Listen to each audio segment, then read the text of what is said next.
enter and on leave actions.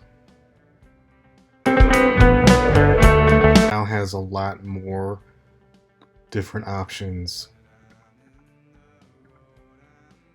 including an offset, a direction offset, a lifetime option to determine how long it should last, bigger sprites, so it's pretty easy. I made the sprite already, so you just put it in and choose the sprite, then it's there. And to make a sprite, you go to the Sprites section, then use this nice little thing. And these are different types of animation. Since I set it as a platform player, these are specific for platform players. It would be nice to be able to just create a sprite with a plus here. I'm not really sure the best way to do that, so that's something I'm gonna have to look into. And then it looks like with precision selection, it's just not locked to the grid. So this is gonna be really useful. I'm not really sure what this does. Maybe it's because you can set the sprites to different palettes. Like you set it to a palette number. Maybe if you set the palettes to different colors in different scenes.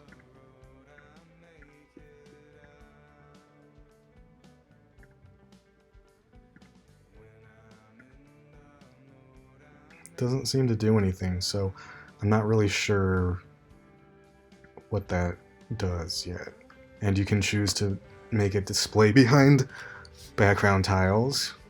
No more need for a hack for that. Send to back, flip. All this is very useful. The way it's going to play. Onion skin, which I'll show you, is a very useful thing when you're creating animations. So if you turn on the onion skin feature, it will show a little ghost of other frames, so you can animate them a little bit more easily. And this grid button, so you can edit things by pixels instead of the grid itself. Okay, so you can just automatically have it flip, so it will automatically create the left idle, moving left, jump left. I did that all by hand because I didn't notice that, but it's probably going to be the way most people do it. And you can select, you can copy, you can paste.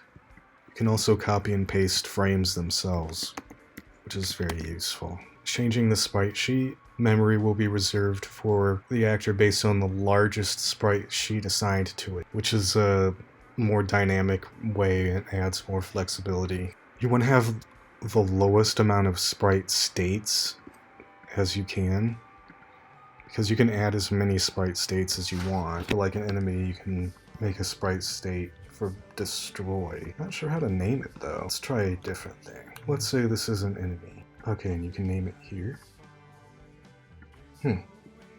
Yeah, I don't really know how to do that. If anyone figures this out, let me know. There's a lot of new, cool settings. Super Game Boy mode. Can turn it on. Set the default palette. Change the border image. You can set default player sprites based on different scene types instead of just setting the default player type, period. You can set the default font, you can change your cursor image, your frame image a little more easily, and you can set your music driver to huge driver. If you have edited this file before, you're going to have to do that before you can use the new tracker.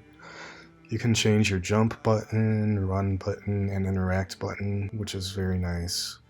And you can also change an interact button for a different scene type too, which is useful.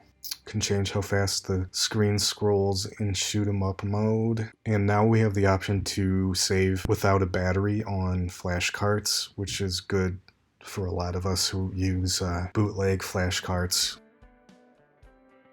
So the preferences option has been updated a little bit. You can have a default image editor, a default music editor, and also you can change how big the UI elements are. So it's a little buggy now because the buttons over here shouldn't be drawing over the other UI elements, but it is pretty cool, and I could see it being useful for some people, especially because you can scale it up. So if you need it to be bigger, you're projecting it onto a screen, or you have eyesight issues, that can be pretty awesome. And it can also be fun just to scale it outrageously for no reason at all, for no reason at all, for no reason at all.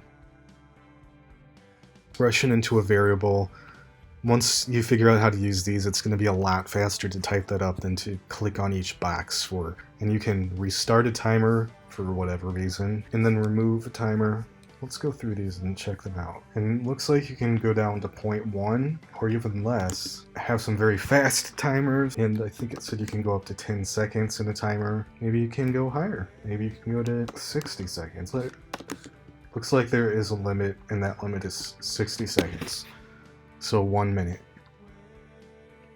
There is only one timer you can do at a time because it doesn't have any options for which one you're attaching or removing. So I must have heard wrong, or it's not implemented yet.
Waiting for you.